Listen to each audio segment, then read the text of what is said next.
niks gedoen nie. Goeiemôre. Oepsie. Baie welkom in die erediens vanoggend. Dis nou verskriklik lekker om almal van julle terug te verwelkom hier by ons in die erediens. En na die vakansie en nadat ons by die verskillende gemeentes eredienste gehou het, so ons sê net baie welkom. Is lekker om julle hier te hê. Ons het die dag getoets voor die tyd en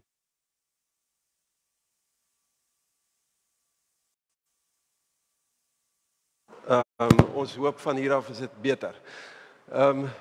Vriende, dis so lekker om almal hier te sien. Ons het gereël dat ons direk na afloop van die diens, daar aan die buitekant van die kerkgebou is daar tafels. Daar sal koffie wees, daar sal 'n koeksuster wees vir elkeen. Ons sal kyk of daar seconds is. Dis net vir daai soettand en sap en so net om so 'n bietjie weer saam te kuier, nee, ons het lanklaas lekker saam gekuier. So aan die voorkant van die kerkgebou na die diens, op die regterkant, moenie links draai nie, moenie reguit aangaan nie, gaan regs en neem ietsie en dit is om te kuier. Dis nie vir takeaway nie, dis om lekker saam te kuier daar.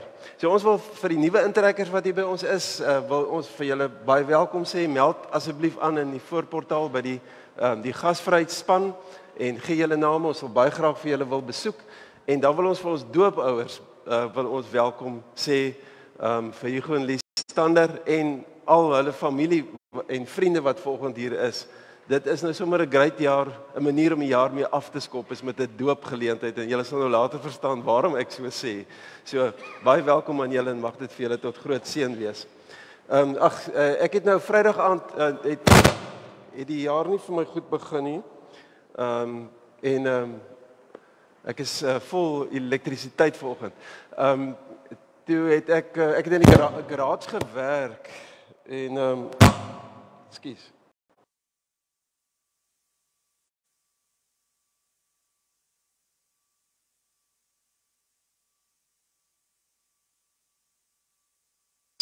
Ekskuus vriende, ons is 'n splinternuwe stelsel wat ons het. Ek het Saterdag in die garage gewerk. Ek kan ook in die garage werk maar toe ek is nie gewoond aan in die garage werk nie, want ek besef toe nou hierdie ding wat ek nou hierdie slot wat ek moet vervang, ek het nog nooit so 'n slot van 'n garage deur vervang nie. So ek moet net 'n foto neem want daar's 'n klomp ringe en wassers en goed dat ek net weet as ek die nuwe een insit is in die regte volgorde. So ek moet 'n foto met my selfoon neem dat ek net kan sien dat ek alles weet op die regte manier terugsit en ek sit toe die selfoon op die kar se dak neer en maak klaar. So hier by net na 5 en ek is baie ingenome met myself dat ek dit so mooi reg gedoen het en toe hier by 9:00 se kant toe soek ek my selfoon. Nou ek het vroeër ek vir Eileen gesê sy kan maar met die kar ry. So toe moet julle nou weet dit is 9:00 in die aand, dis warm. Wat doen ek? En om 'n lang storie kort te maak, het ons nou die oproepe gemaak wat gemaak moes word en selfoon geblok en alles en 'n vriendelike dame by Telkom het my gisteroggend gehelp, regtig. En ek het my nommer terug en dit is wonderlik. Maar nou so van selfone gepraat, iemand stuur vir my 'n TikTok video wat ek nou graag, baie van julle het dit nou al gelees, maar ek dink is baie snaaks. So ek wil dit graag vir julle net vertel. Dit gaan oor die statistiek van die tydsduur van oproepe tussen verskillende mense. So daar's navorsing gedoen oor die duur van oproepe. As 'n ma haar seun bel, is dit 6 minute. Ek wonder wie praat die meeste, maar goed.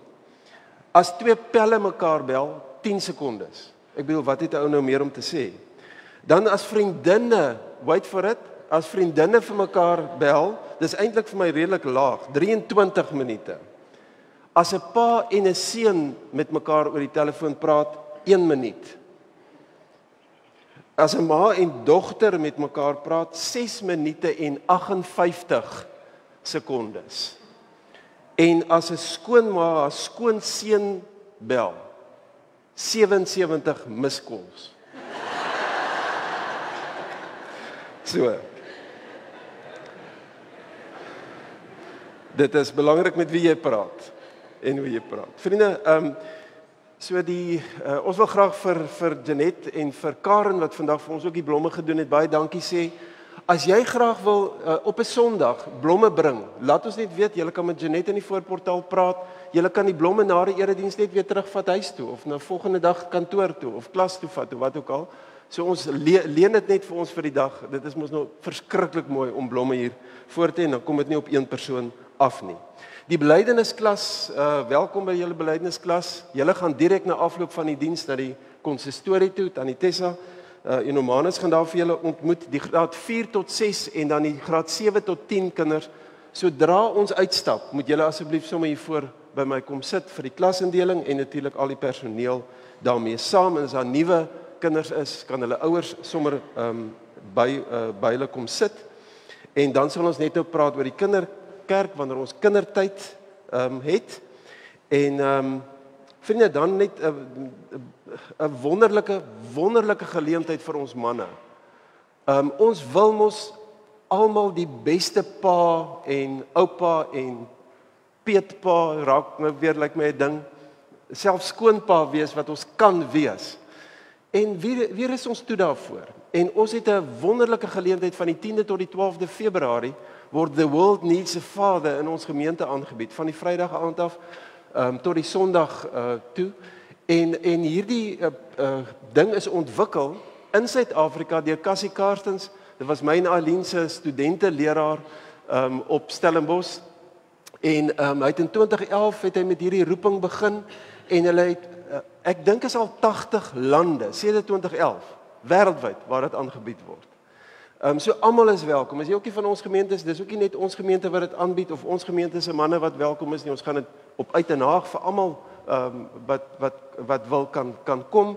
Ek gaan volgende week gaan ek meer inligting gee sodat julle kan inskryf. Ons gaan die koste baie laag hou en ons vra kom net. Watter geleentheid het ek en jy as 'n pa-figuur dan om 'n bietjie toegerus te 'n naweek toegerus te word vir net vir om hierdie rol te vervul, net om die man, die pa te wees wat ek kan wees. So baie welkom daarvoor.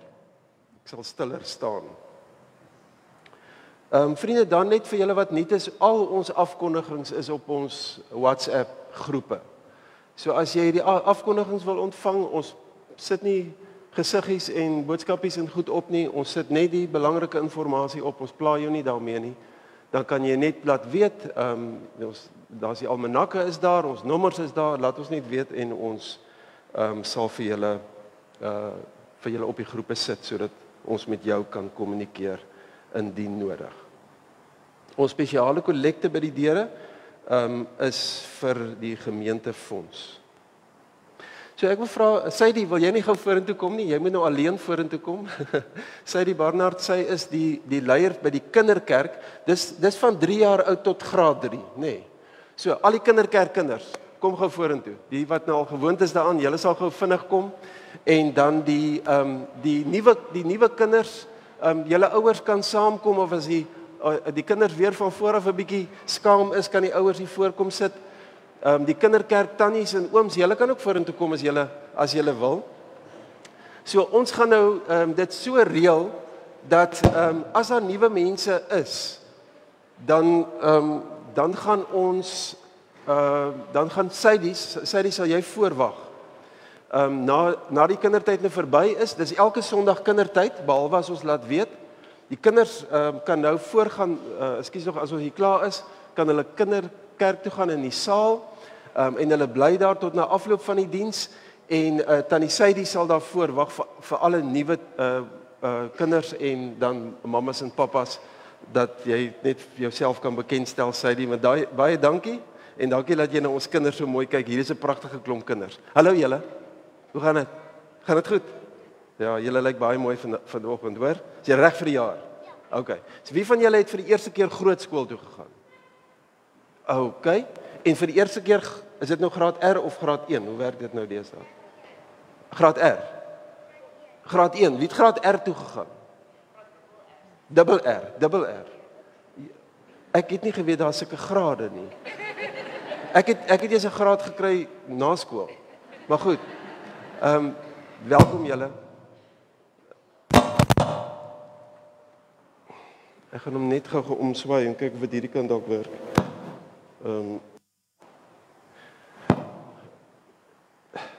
Dis ek amper vir my storie af. Sê gou vir my, wie van julle het mamma en pappa het saam met julle na die klas toe gegaan? Hoekom? Hoekom? Het jy nie geweet waar is dit nie? Ag, jene, en toe het mamma en pappa vir jou gewys waar dit is. Hoekom het jou mamma en pappa of mamma saam gegaan? Het iemand anders saam met jou gegaan? En hoe het dit gevoel vir julle as jou mamma en pappa saam met jou gegaan het? Was dit lekker? Ja, nee, jy het gevoel, joh, hulle is dan by jou om jou by te staan, nee. Was hulle die hele dag by jou? Wanneer het hulle weer gegaan? Het hulle weer gegaan? O, hulle het, nee. Maar toe was daar 'n onderwyser daar by julle, nee. Julle, ons moet onthou dat maak nie saak wat in die dag gebeur nie, het ons nou nie vir mamma en pappa by ons of 'n ander groot mens om na ons te kyk altyd nie, maar wie is altyd by ons? Jesus. En hy wys vir ons die pad. Hy wys vir ons wat om te doen. En hy beskerm ons en hy help vir ons. So as ons so 'n bietjie alleen voel of as ons opgewonde is, moet ons onthou Jesus, al kan ons hom nie sien nie, is by ons en hy's in ons harte. Nee, kom ons sê vir hom dankie.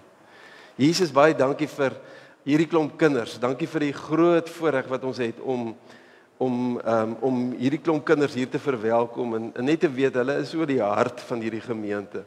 Hulle is die mense wat deur u uitgenooi is en gesê het moenie hulle verhinder nie, laat hulle na my toe kom want aan hulle behoort die koninkryk. Hulle is vir ons 'n voorbeeld baie keer vir ons groot mense. Wat dit beteken om in u te glo en u te volg. En ek wil bid dat u vir hulle sal seën en dat u op allerlei maniere vir hulle sal wys ook môre en oormôre en deur hierdie jaar dat u by hulle is. En wil u hulle asseblief seën en beskerm. Ek bid dit in Jesus se naam. Amen. OK kinders, julle kan kinderkerk toe gaan. Daar staan die Sadie, sy gaan voor julle uitloop en al die nuwe mense. Julle net pas op daar vir die kamera.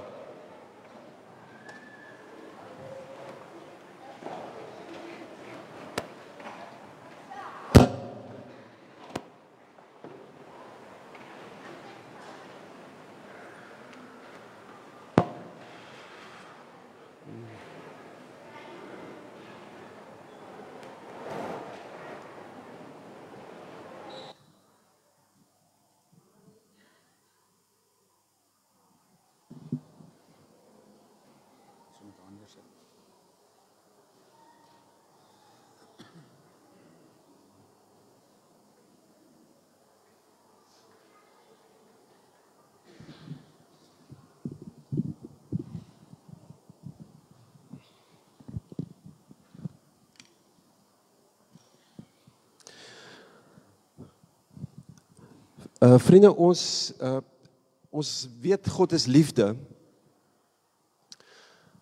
en die liefde wat God vir ons het, word in 1 Johannes 4 vir my amper die beste beskryf, waar daar 2 keer staan, God is liefde. En dan staan daar, maar wat is werklike liefde? Dis nie die liefde wat ons vir God het nie, maar die liefde wat hy vir ons het en wat hy aan ons natuurlik bewys het. En dan staan daar, maar God het ons eerste lief. Nou, dis nie 'n historiese verwysing nie. Dis nie omdat ons nou leef en Jesus 2000 jaar terug op aarde was en nou sê ons hy het ons eerste lief gehad daar aan die kruis nie. Dis die aard van sy liefde. Die aard van sy liefde is dat hy ons altyd in elke oomblik eerste lief het. Jy kan God se liefde nooit tramp nie. Jy kan dit nooit klop nie. Jy kan nooit eerste daar wees met jou liefde vir God nie. In elke oomblik is God se liefde eerste vir ons.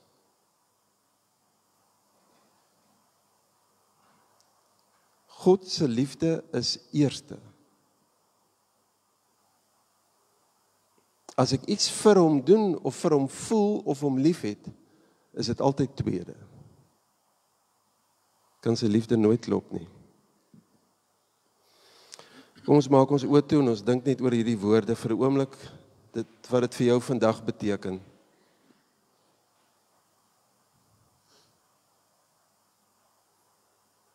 God is liefde.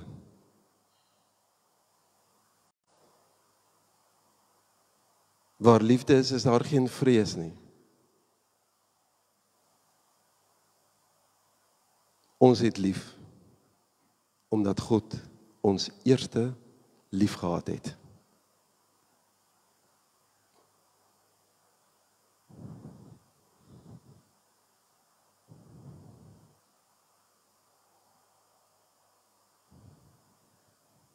Amen. Broers en susters, en elke kind wat nou hier oorgebly het, genade vir elkeen van julle, waar jy is nou, hoe jy voel, wat gebeur het in die afgelope week, genade vir jou, en vrede van God, ons Vader, en Jesus Christus, die Here, in wie se naam ons vanoggend hier bymekaar is. En dis nie iets ver nie, dit word bedien aan ons. Genade en vrede word bedien aan jou in hierdie oomblik, omdat die Gees van die Here hier teenwoordig is, en in jou woon, en in jou werk, en hier tussen ons is, ook wanneer ons as 'n gemeente en besoekers hier bymekaar is. Kom ons staan en ons aanbid hom, en ons prys sy naam oor wie hy is vir elkeen van ons.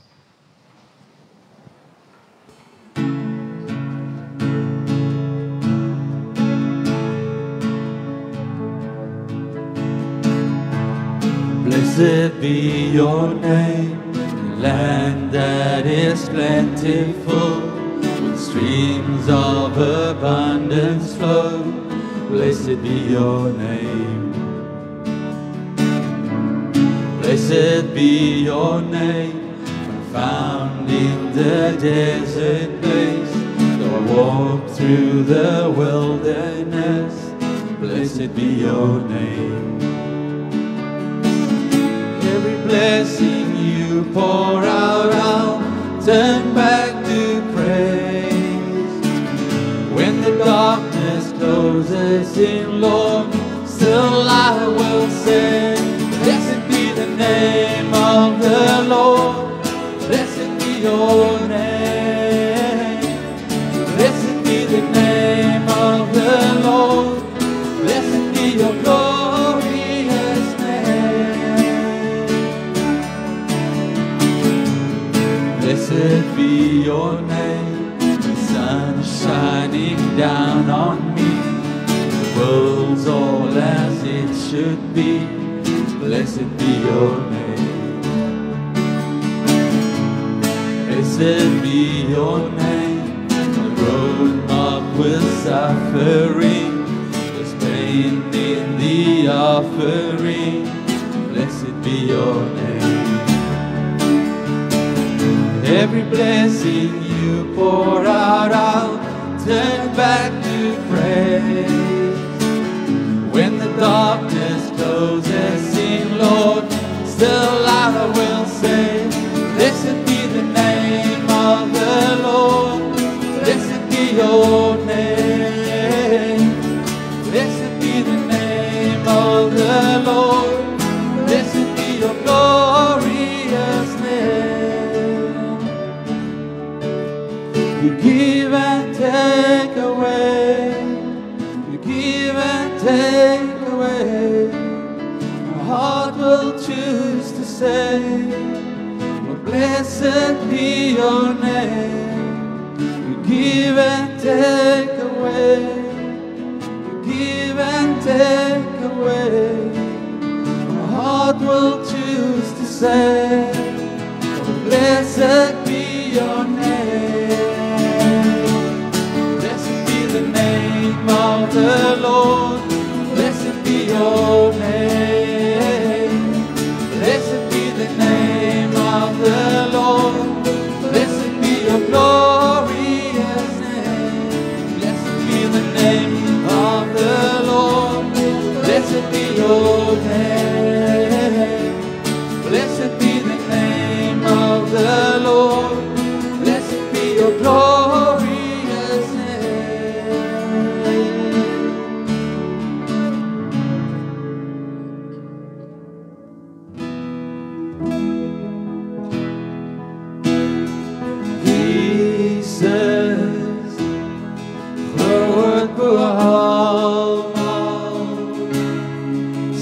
sterke verlosser,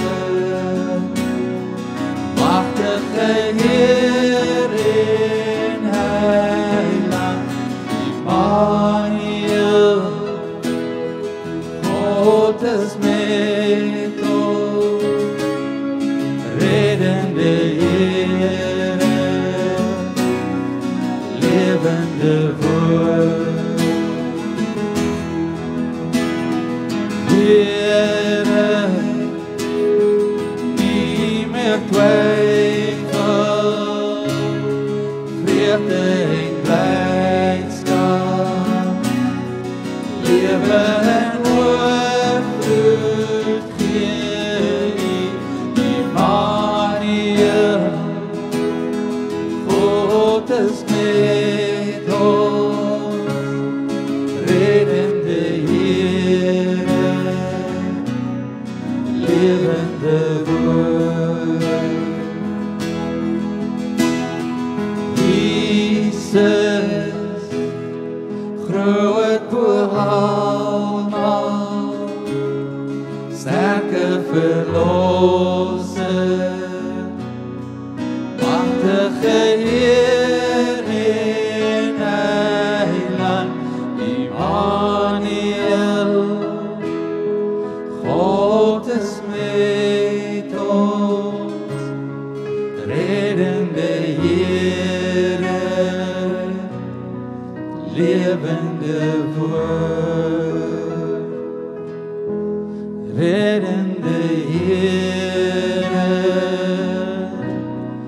levende woord.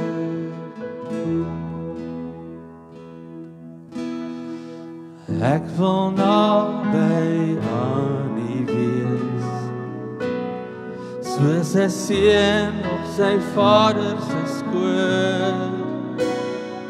Ek wil naby aan U wees. Dit is die plek waar ek hoor. Ek wil naby aan U wees. Soos 'n seun op sy vader se skoot. Ek wil naby aan U wees. Dit is die plek waar ek hoor. En U tel my op, neem my in U arms. En U tel my op, druk my styf teen aan U vas. En U tel my op, dra my in U arms. En U tel my op, laat my nooit weer gaan. Dra my deur die diepe waters, waar ek self nie meer kan staan. In U arms is ek veilig, wanneer U my dra, as ek nie verder kan gaan.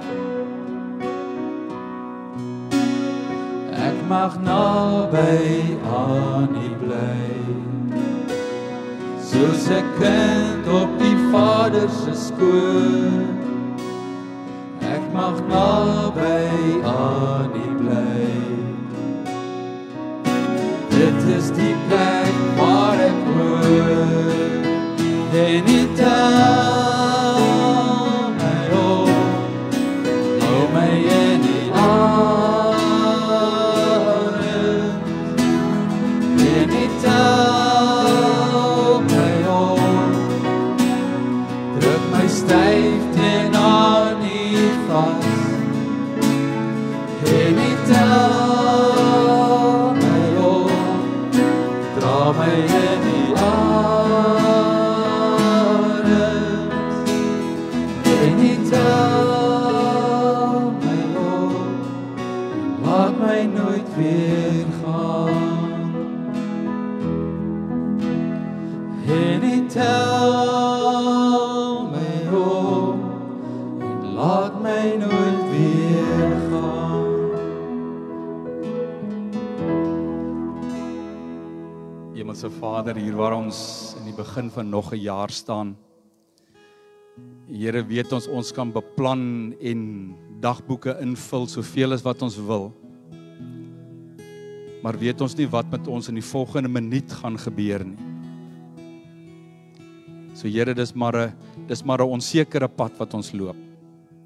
'n Pad wat ons baie keer bekommerd maak, wat ons bly maak. Here, maar die enigste ding waarvan ons seker is dat U hierdie pad saam met ons stap, elke tree, elke dag, elke minuut. Daarom vanmôre, Here, is dit ons gebed dat ons in hierdie jaar, presies dit wat hierdie lied sê, nader aan U sal beweeg. Here, dankie dat ek weet dat die nader aan U beweeg nie daarvan afhang oor hoe wonderlik ek is en hoe goed ek vaar nie, Here. Maar dat U genade vir elkeen van ons, dit maak nie saak wie ek is nie, hoe ek lyk nie, hoe my verlede lyk nie, hoe gemors my lewe nou en is nie, Here. Dat my nader trek aan U, van U kant af kom. Here, en dis ons gebed dat U vir ons onder die vlerk sal intrek en styf teen U sal vasdruk. Sodat ons in hierdie jaar en elke oomblik U nabyheid in ons lewens sal ervaar. En dat ons sal weet U is daar. Seën asseblief elkeen vanmôre hier, Here, ook hulle by die huis. Seën vir Toby wat vir ons die boodskap gaan bring. Dankie dat ek weet dat U vir elkeen van ons, daar waar ons is in die lewe, vanmôre 'n boodskap het. Amen.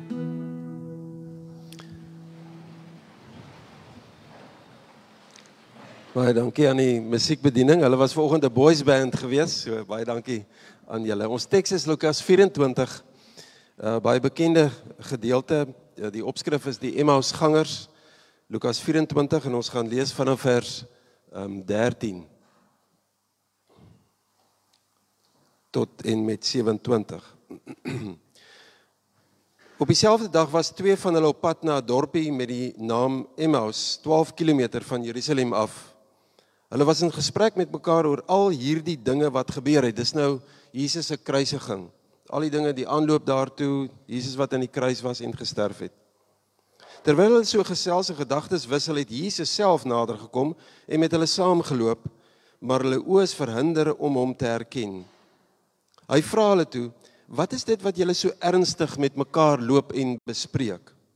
Met somber gesigte gaan hulle staan, en een van hulle met die naam Kleopas antwoord hom: "Is u dan die enigste vreemdeling in Jerusalem, dat u nie weet van die dinge wat in die afgelope dae daar gebeur het nie?" Hy vra hulle toe: "Watter dinge?" Hulle antwoord hom: "Die dinge in verband met Jesus van Nasaret, 'n profeet wat magtig was in woord en daad voor God en die hele volk. En hoe ons priesterhoofde en die lede van die raad hom oorgelewer het om ter dood veroordeel te word en hom gekruisig het. Ons het so gehoop dat dit hy is wat Israel sou verlos. Maar boonop is dit vandag al die 3de dag van dat die dinge gebeur het." En nou het 'n paar vroue uit ons kring ons ook nog ontstel. Hulle was vanmôre vroeg by die graf en kon sy liggaam nie kry nie. Hulle het kom vertel dat hulle 'n verskyning gesien het van engele wat gesê het hy lewe. Sommige van ons mense het ook na die graf toe gegaan en dit net so gekry soos die vroue gesê het, maar hom het hulle nie gesien nie. Toe sê hy vir hulle: "Wat 'n gebrek aan begrip en wat 'n traagheid van gees. Glo julle dan nie al die dinge wat die profete gesê het nie? Moes die Christus nie hierdie dinge ly om in sy heerlikheid in te gaan nie? Daarna het hy by Moses en al die profete begin en al die skrifuitsprake wat op hom betrekking het vir hulle uitgelê."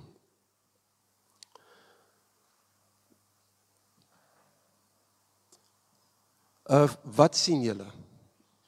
Sê gou. Wat sien julle? Skoene? Wat sien julle van die skoene?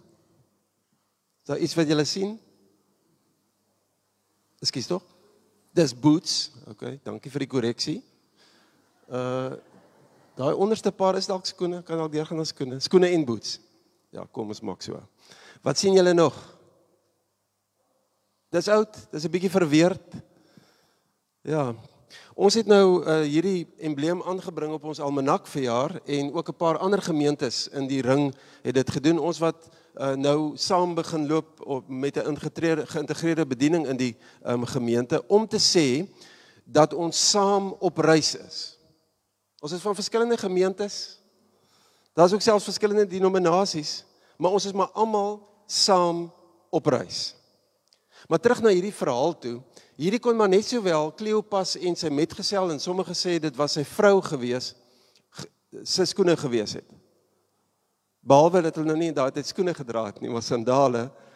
Maar die sandale was ook goed verweerd gewees, want ons weet dat hulle oral geloop het. Die gewone mense soos ons het net oral geloop. Vrou, kom ons gaan drink so 'n bietjie koffie vanmiddag by ons vriende daar in Emmaus. Nee, ek trek net gou my sandale aan. 12 kilometer loop ons. Oral waar hulle gaan, moes hulle loop. So hulle skoene was verweer. Maar vandag, vriende, is hierdie 'n simbool van hierdie twee mense, Kleopas en sy metgesel, kom ons sê sy vrou, se geestelike reis. En dit is verweerde skoene, want hulle het al so min of meer seker 3 jaar het hulle agter Jesus aangeloop. So die skoene is al so 'n bietjie verweer. Hulle kom al so 'n bietjie op hulle geestelike reis. Ons weet nie waar dit begin het nie. Dit het dalk met groot opwinding begin. Eers nuuskierigheid toe hulle hoor van Jesus en hoe hy is en wat hy doen en wat hy sê en hoe hy met mense werk. En dan die opwinding. Toe hulle vir Jesus vir die eerste keer sien en hoor en in sy oë kyk en die liefde sien wat daar uitstraal, die wysheid wat oor sy lippe kom, die vrede wat hy uitstraal. En toe die commitment.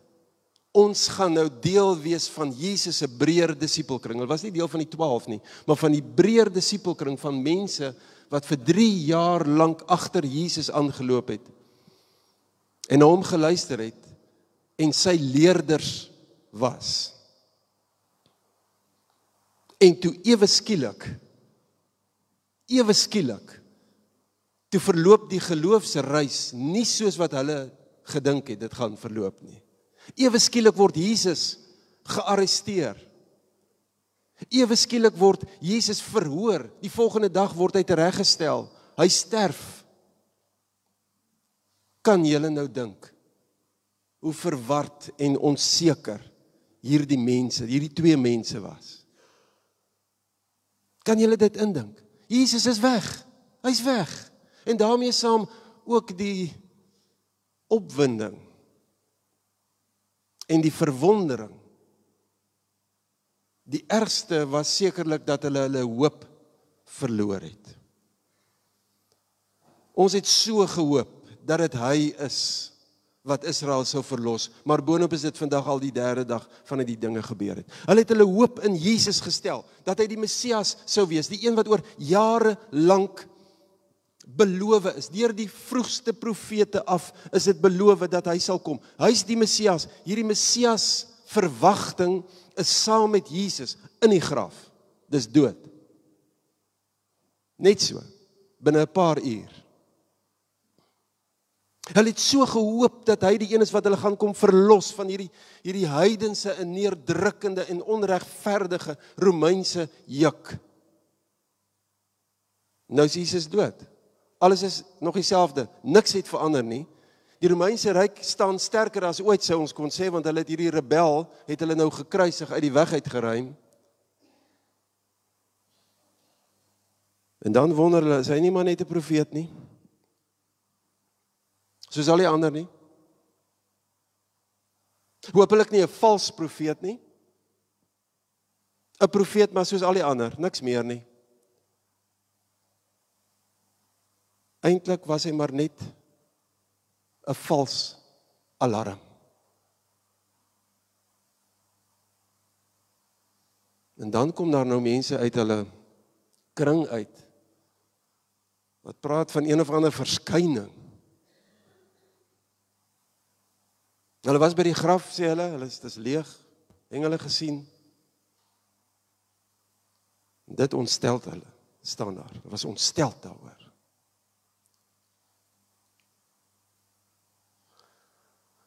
Vriende, hierdie skoene, stewels, is op ons almanakke om verjaar vir ons daaraan te herinner dat dit 'n simbool is van ons geloofsreis. Elkeen van ons is op 'n geloofsreis.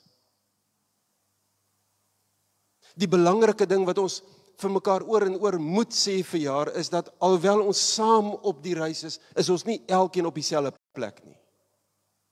Elkeen van ons is op ons unieke plek op hierdie geloofsreis en dis oukei. Ek weet nie waar jou geloofsreis begin het nie. Ook miskien met groot opwinding. Miskien het jy ook met blink oë soos hierdie kindertjies. In jou jong dae, in jou kindertyd, het jy gehoor van Jesus. Miskien op 'n ander plek. Miskien het jy as 'n volwassene begin opgewonde raak oor Jesus. Meer nuuskierig oor hom. Jy het begin die Bybel lees en aanvaar dit wat daar staan. En geglo dat dit gebeur presies soos wat dit daar staan. Jy het begin om gehoorsaam te wees en miskien het jy eers begin agterkom, maar die nuuskierigheid oor Jesus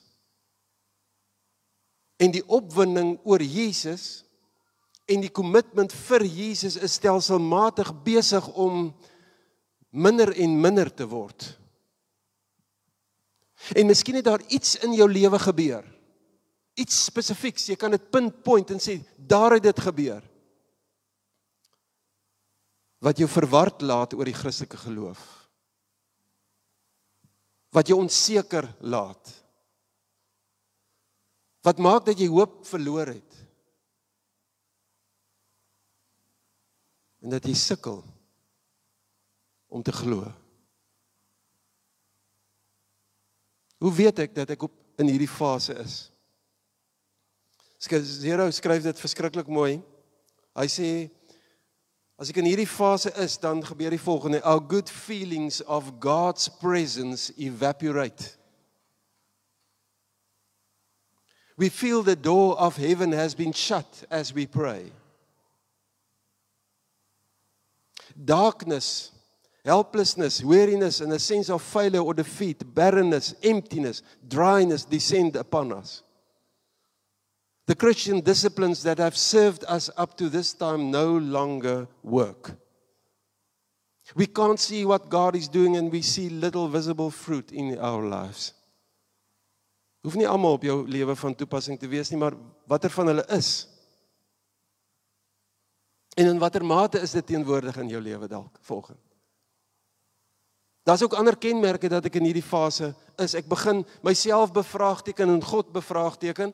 Ek begin die Christelike geloof bevraagteken en die Bybel bevraagteken. Ek voel dat daar meer vrae is oor die Christelike geloof as wat daar antwoorde is. In die afgelope week het ek na matrikulant oor die radio geluister wat baie goed presteer het en toe het hy oor iets gepraat wat hy gedoen het. Toe sê hy dit doen dit net nie meer vir my nie. Ek kom agter dat die Christelike geloof doen dit net nie meer vir my nie. Die goed wat ek gedoen het en bygewoon het, doen dit net nie meer vir my nie. Dit werk nie meer nie.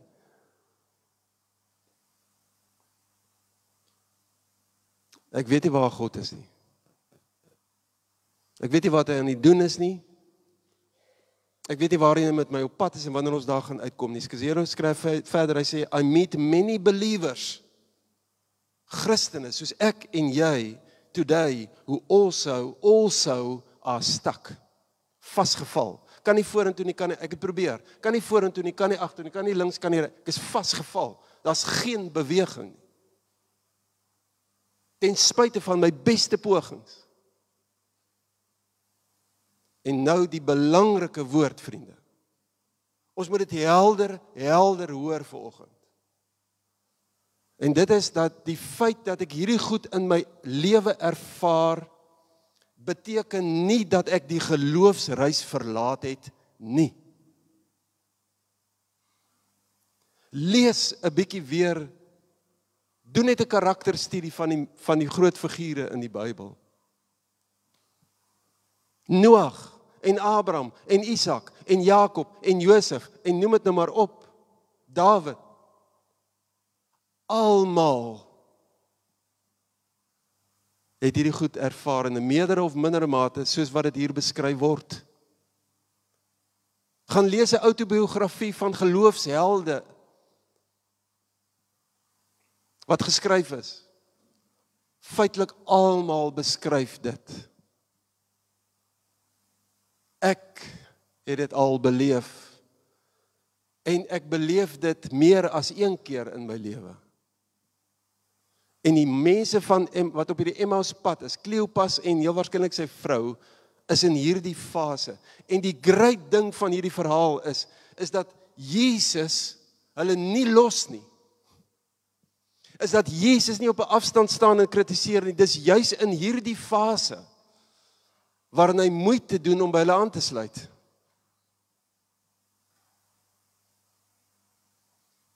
Wat vir ons sê, vriende, dit alles wat ek nou gesê het, dat dit wat hier beskryf word, is 'n fase van ons geloofsreis. Dis 'n deel van die pad op hierdie reis. Dit beteken nie dat jy en ek uit die geloof uitgeval het nie, as ek dit so kan sê. Dat God ons diskwalifiseer en dat ons nie meer op die geloofsreis is nie. Wat leer ons op hierdie reis? Wat gebeur wanneer ons in hierdie fase van hierdie reis is? Eerstens, dit wat ek nou net gesê het, Jesus sluit hier by hulle aan. Hulle sien hom nie, hulle herken hom nie, hulle weet nie dat dit hy is nie. Maar dit is hy. Hy kom tot by hulle en dan stap hy langs hulle.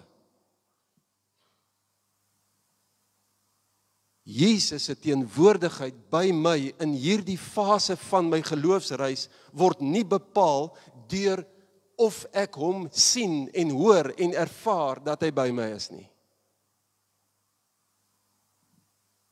Die tweede ding wat ons leer in hierdie fase van hierdie geloofsreis is dat hierdie mense, Kleopas en sy vrou, praat met hom.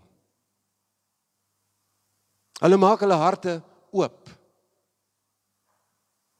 Hulle sê dit wat in hulle koppe en in hulle harte en in hulle lewens aan die gang is. Hulle praat met iemand wat luister en sekerlik in hulle agterkop wat darm bietjie kan help om sin te maak van waar hulle nou is.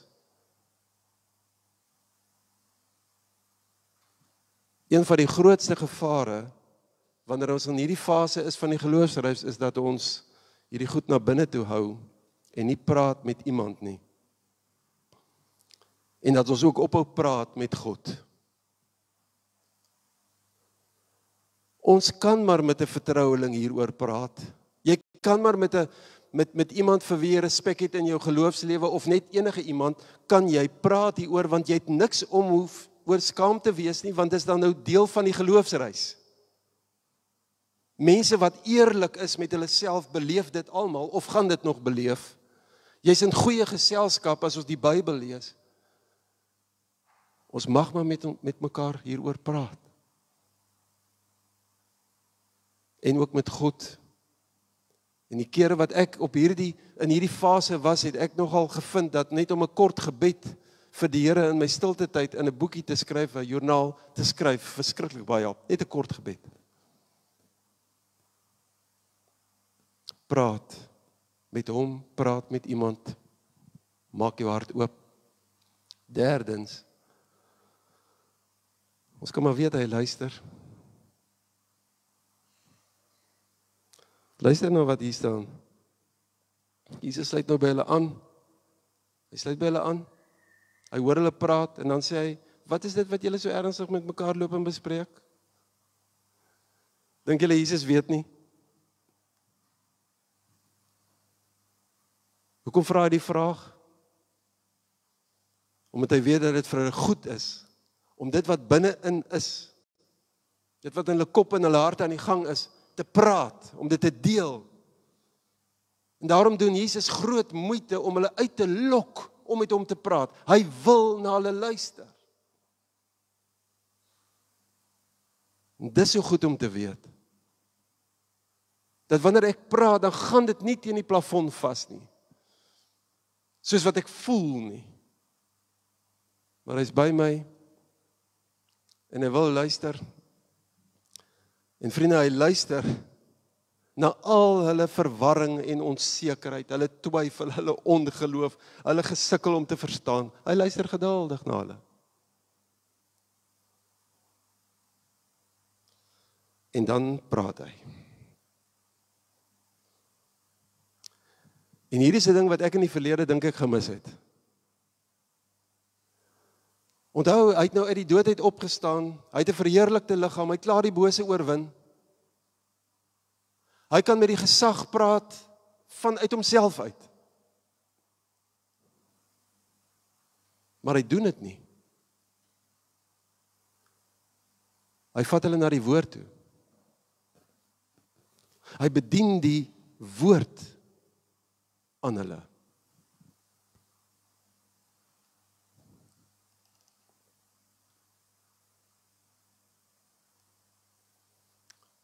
Hoekom doen hy dit? Ken jy die ouens nie die woord nie? Nee? Hulle ken die woord baie beter as ons. Die profete in die wet en die profete het daai ouens op 'n vroeë ouderdom het almal van hulle, die Jode het dit geken. Uit hulle koppe uit, hoor.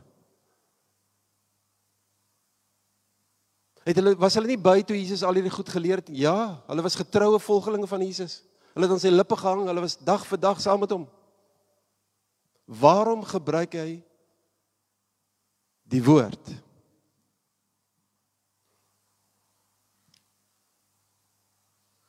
Die rede daarvoor is, vriende, is dat hulle, Kleopas en sy vrou, 'n bril opgehad het.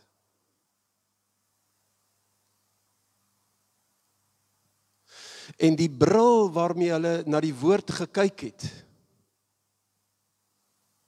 is 'n designerbril.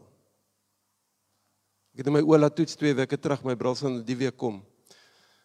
So daar was nou toe ek nie rame uitkies, was daar nou baie designerbrille ook wat ek kon kies, maar ek het nou nie, dink nie so nie. Nou designerbrille is anders as ander brille, is nie no-name brand nie, hulle het nogal embleme op nie.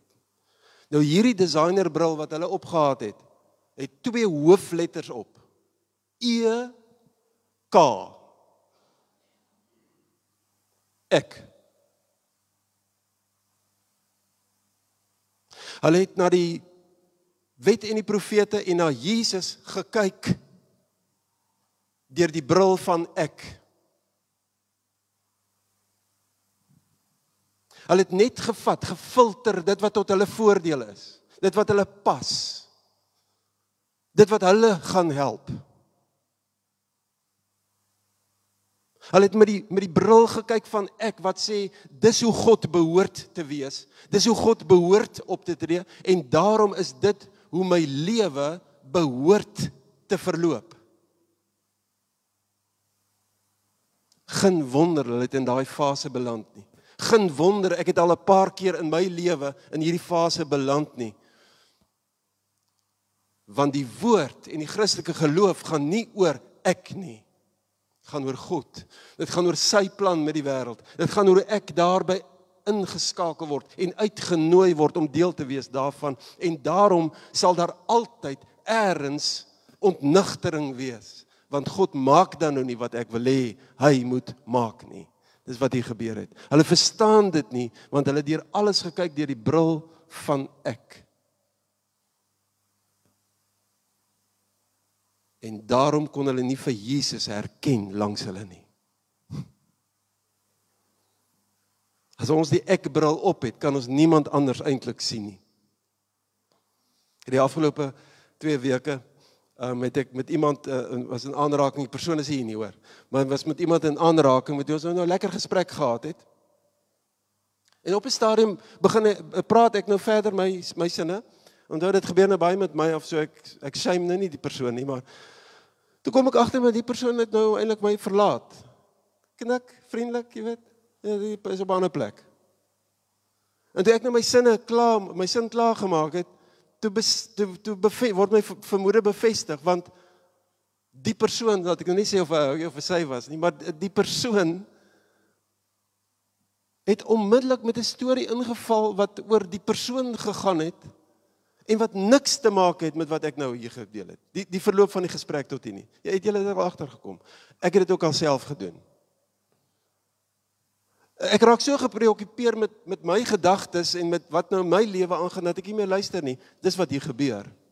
As ek die ek-bril op het, en ek vir die Christelike geloof, en ek die Bybel so lees, of God se woorde so te verstaan, dan kan ek is so gepreokkupeerd met myself en my eie lewe, en wie God moet wees, en wat hy behoort te doen, dat ek hom nie raak sien nie. Ek hom nie raak sien nie. En daarom gebruik hy die woord, en hy spreek hulle nogal skerp aan, want hy moet hulle tot stilstand bring en sê, hey, glo julle dan nie werklik nie? Met ander woorde, vertrou julle my nie? Verstaan julle nie waaroor die skrif werklik gaan nie? En dan begin hy hier om die woord uit te lê en te sê, maar eintlik is daai goed, is alles verwysings na my en na hierdie gebeure, wat moet plaasvind. En hy gebruik die woord, Jesus self, die opgestaane Here, gebruik die woord, om die ek-bril vir hulle af te haal, en vir hulle die Godbril op te sit. Wie is God? Wat is hy aan die doen? Hoe skakel ons daarby in? En vriende, die verhaal gaan so 'n bietjie verder, dat hulle Jesus uitnooi om nou by hulle aan te sluit, en dan breek hy brood. En ewe skielik gaan hulle oë oop en hulle sien dat dit Jesus is. Maar dan sê hulle hierdie belangrike woorde in Lukas 24. Hulle sê toe vir mekaar, het ons hart nie warm geword, toe hy op die pad met ons gepraat, en vir ons die skrif uitgelê het nie. Die oomblik wanneer my ek-bril deur die Gees afgehaal word, en ek sien God, vir wie hy is, en wat hy aan die doen is, en sy uitnodiging aan my, dan word my hart warm. Vol geloof en liefde. Die Emmaus verhaal leer ons vriende dat ons almal saam op 'n geloofsreis is, 'n geestelike reis. Jy en ek is op verskillende plekke op hierdie reis, en dis oukei. En almal gaan ergens deur 'n fase van verwarring, onsekerheid, ontnigtering, hooploosheid. In sulke tye onthou vriende dat jy nie alleen is nie. Al ervaar jy hom nie. Praat met hom, praat met iemand, hy wil luister. En dan praat hy deur sy woord om ons ekkigheid uit te wys. En hy gee ons nuwe bril.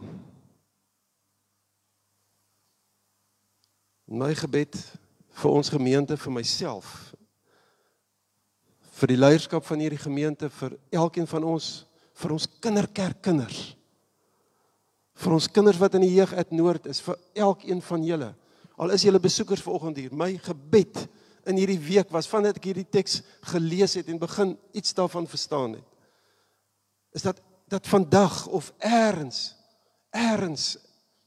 in hierdie dae wat kom en in hierdie jaar, ons sal ervaar dat die Here van sy kant ons harte warm maak. Dat ons weer ontdek wie hy is. Dat hy by my is, sy liefde vir my. En dat hy my inskakel, nes ek is vir 'n volgende tree wat hy saam met my op hierdie geloofspad of hierdie geloofsreis wil gee.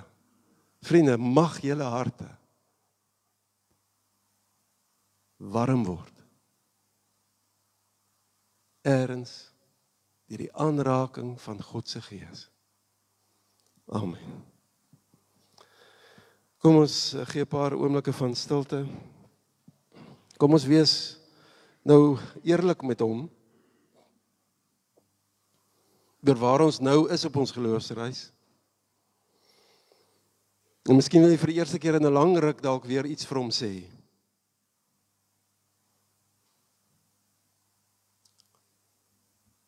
So gebruik die geleentheid, hulle is dit 'n one-liner, een sinnetjie, een eerlike sinnetjie. Miskien 'n woord met 'n uitroepteken wat sê, Here, help, help. Maak my hart warm.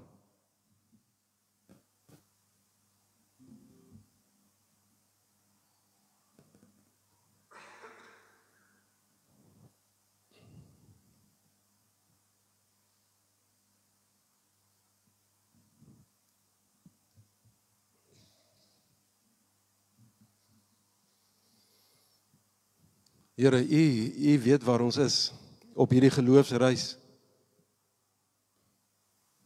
U weet wat ons dink en voel. En dankie dat U vandag nader trek na ons toe. Dat U die inisiatief neem en langs ons kom staan. Vir ons uitnooi om met U te praat. Of met iemand te praat wat U dalk oor ons pad stuur. Maar Here, gebruik ergens U woord, al is dit deur 'n lied, al is dit deur die Bybel, as dit 'n teks, iets wat iemand vir my sê, Here, van U kant af, ek pleit in die naam van Jesus, dat U deur U woord en deur die Gees ons harte sal laat warm word, sodat ons weer met oorgawe vir U kan leer ken en saam met U pad kan loop. Maak ons oë oop om te kan sien hoe en waar U in ons lewens teenwoordig is. Neem ons nou 'n volgende tree op U geloofsreis met ons. Amen.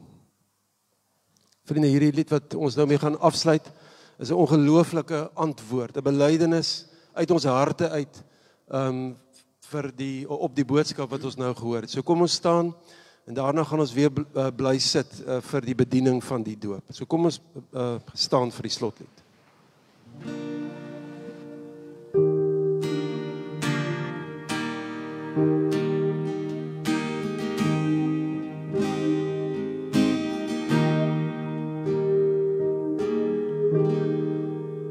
When all foundations have been shaken, when I'm left standing in the dark, and all I feel is my heart breaking, you still reign and you're still God. And when it feels all hope has faded, so hard, though my soul may feel forsaken, you still reign and you're still God. Though I can see what's before me, I know that I can trust your heart. One truth will be my story. You still reign and you're still God. I will declare that you are with me. The voices whisper that you're not. You'll never leave me nor forsake me. Still reign and you're still God. Though I can see what's before me, I know that I can trust your heart. And this one truth will be my story. You still reign and you're still God. I can't see what's before me, I know that I can trust your heart. And this one truth will be my story. you're still God.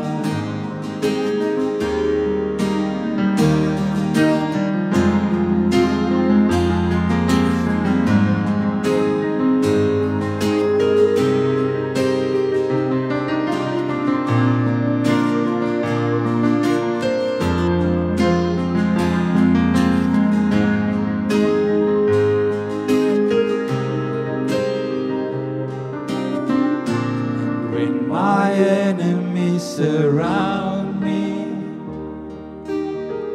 I'll trust the victory of your cross and fix my eyes upon you, Jesus.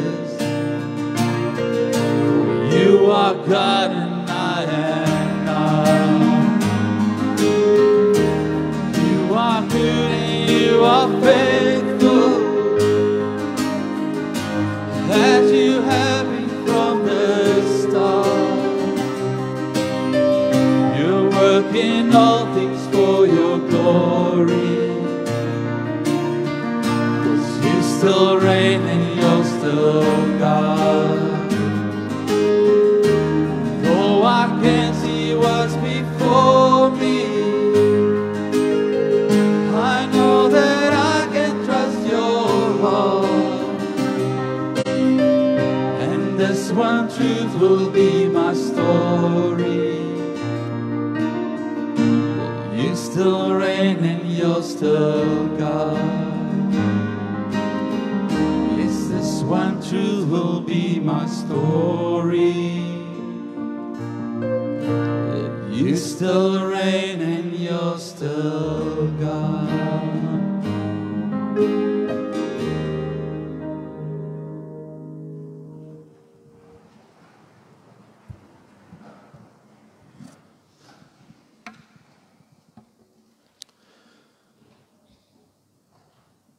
Vriende, die geloofsreis begin natuurlik al baie vroeg in ons lewens.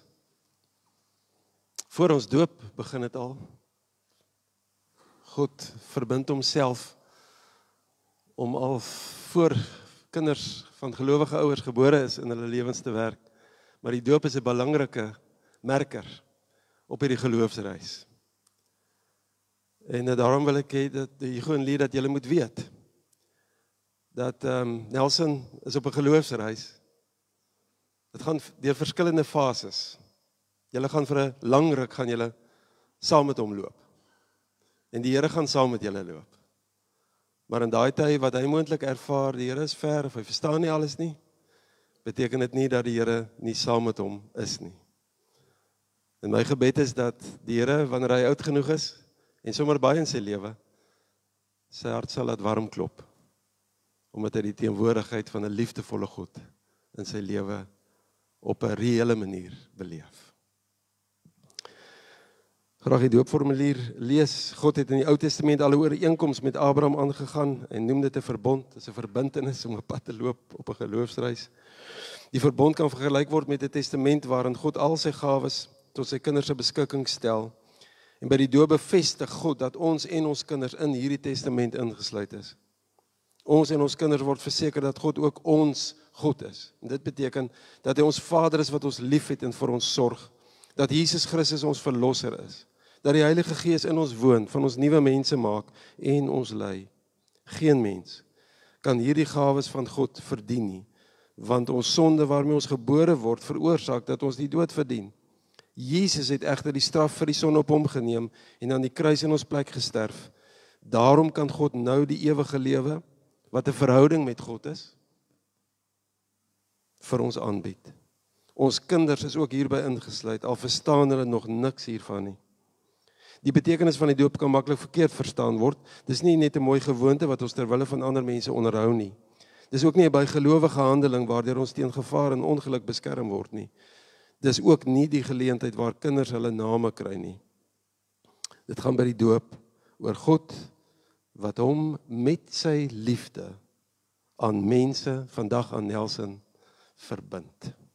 So ek wil vra dat julle hiervoor sal kom staan om net op die vraag te antwoord.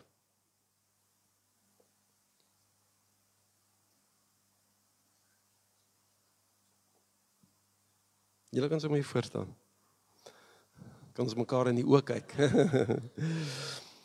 Ons het nou gehoor wat die doop beteken. Daarom vra ons dat julle as ouers opreg op die volgende vrae sal antwoord. Bely julle dat terwyl ons kinders as sondaars in die wêreld gekom het en daarom onder die oordeel van God staan, hulle nogtans in Christus aan God behoort en as lidmate van sy gemeente gedoop moet word. Aanvaar julle die Bybel as die woord van God en aanvaar julle die leer van die kerk, soos die belydenisskrifte dit verwoord as die ware en volkome leer van die verlossing. Dit beteken dat ons alleen deur Jesus Christus op hierdie geloofspad kan gaan, gered kan word, die ewige lewe ontvang, net deur Jesus. En dan beloof julle om hierdie kind in die leer na die beste van julle vermoë te onderrig en ook te laat onderrig. Wat is julle twee se antwoord? Great. Ek wil vra dat die kleintjie ingebring word, Nelson ingebring word en julle kan hierdie kant kom staan. En as daar familie is, julle kan sommer hierdie kant kom staan. As daar familie is wat ook voor wil kom staan, is julle baie welkom. Dit is 'n familie-aangeleentheid. Ek het nou net een hand.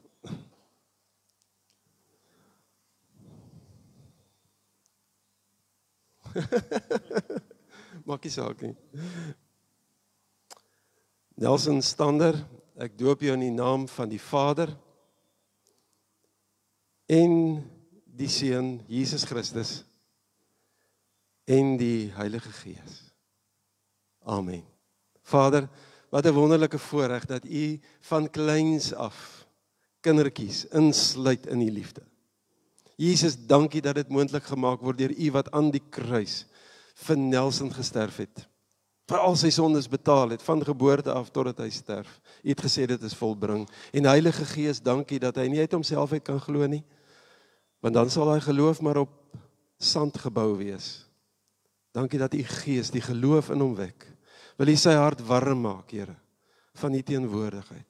Om U te leer ken soos wat U werklik is. En mag hy vroeg in sy lewe 'n oorgawe aan U maak. Seën vir Hugo en vir Lee, seën hulle vriende, hulle ouers, hulle familie, almal wat hierdie pad saam met hulle loop. En mag hulle U liefde en wie U werklik is, mag hulle dit ervaar elke tree van die geloofsreis. Ek bid dit in Jesus se naam. Amen.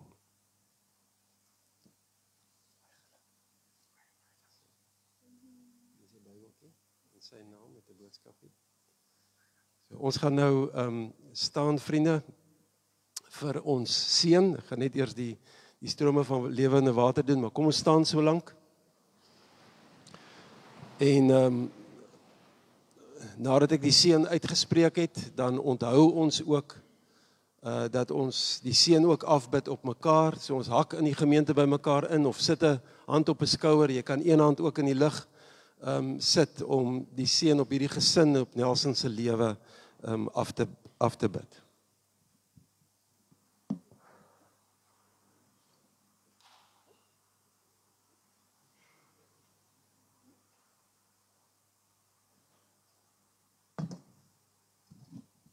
Elke keer wanneer ons ook in daai droë fases kom en ons draai na die Here toe, dan sê hy, daar sal 'n stroom van lewende water uit ons binneste vloei. Lewende water. Sy teenwoordigheid in ons en deur ons na almal rondom ons, ook deur julle na Nelson toe.